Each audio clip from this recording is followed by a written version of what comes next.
My name is Sarina Roffe, and I am co-chair of Brooklyn Jewish Historical Initiative.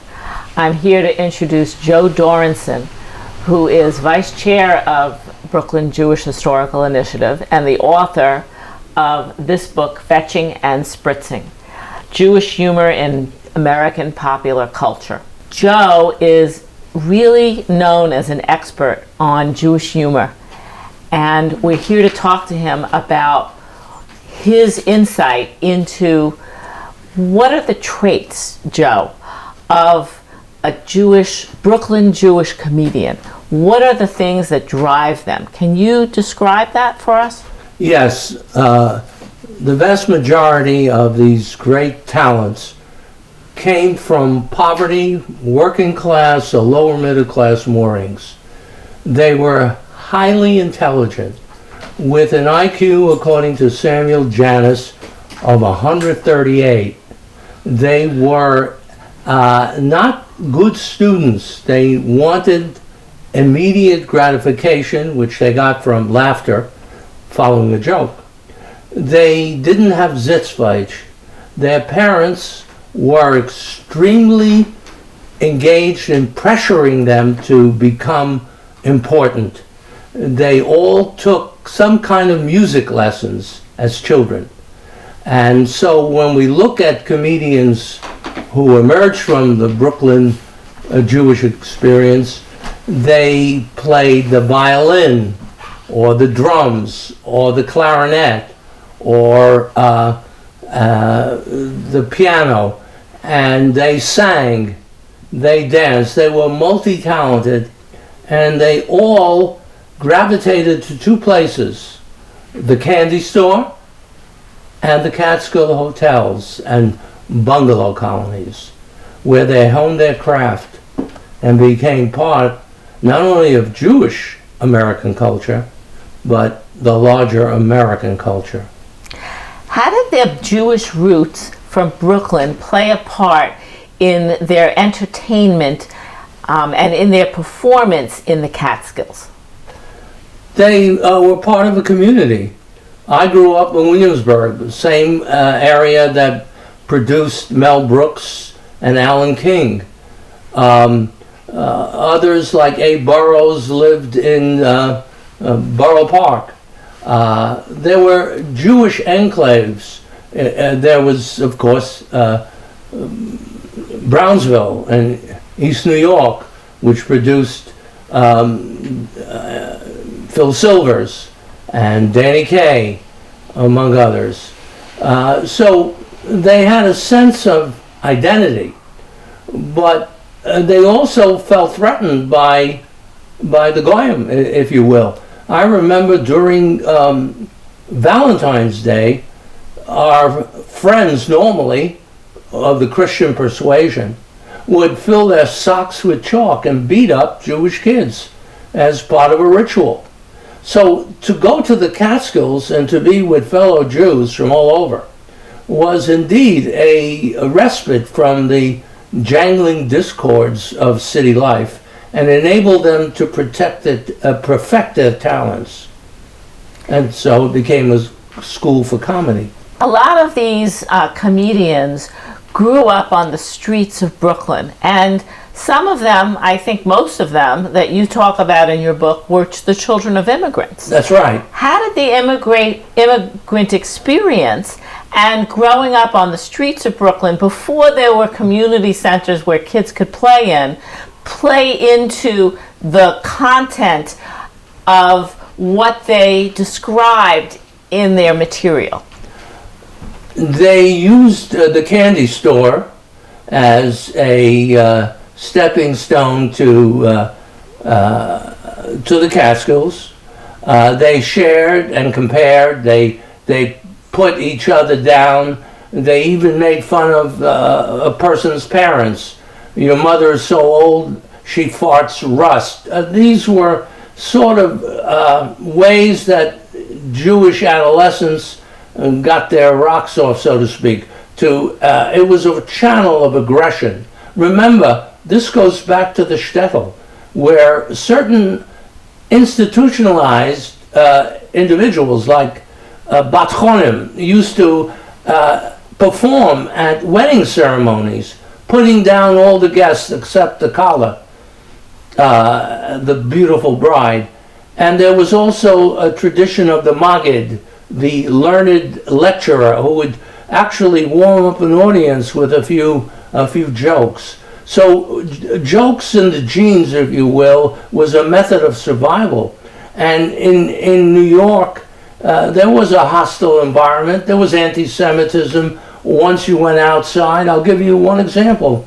We once went to McCarran Park and another time to McGoldrick Field to play baseball. And we were told by the non-Jewish kids, who were much more violent than we were, to get off the field, no Jews allowed. And rather than fight back, we got off the field. And one of our friends, who was not Jewish, stayed and played and betrayed us. So we were aware that anti-Semitism was rife. It didn't disappear. What brought people together, as I recall, was World War II, where the common enemy were the Nazis or the Japanese. And so the pressure was off. And then, as a historian, I'd like to point out that the focal point on racism, on blacks, took the pressure off Jews, because America always needed a scapegoat of some sort. And unfortunately today, anti-Semitism is on the rise, indicating that it never disappeared in the first place. So we know that they drew from their immigrant experience, they drew from their family experience, Right. They drew from the life on the streets. You indicated in your opening comment that a lot of them were very intelligent, with a high average IQ level.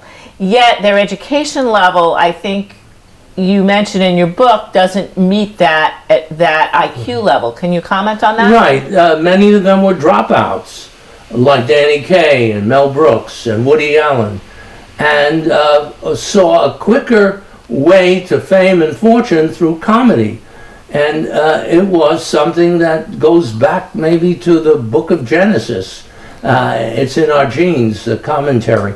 Even in the Old Testament, there is a satire, sarcasm for the unbeliever or the unjust.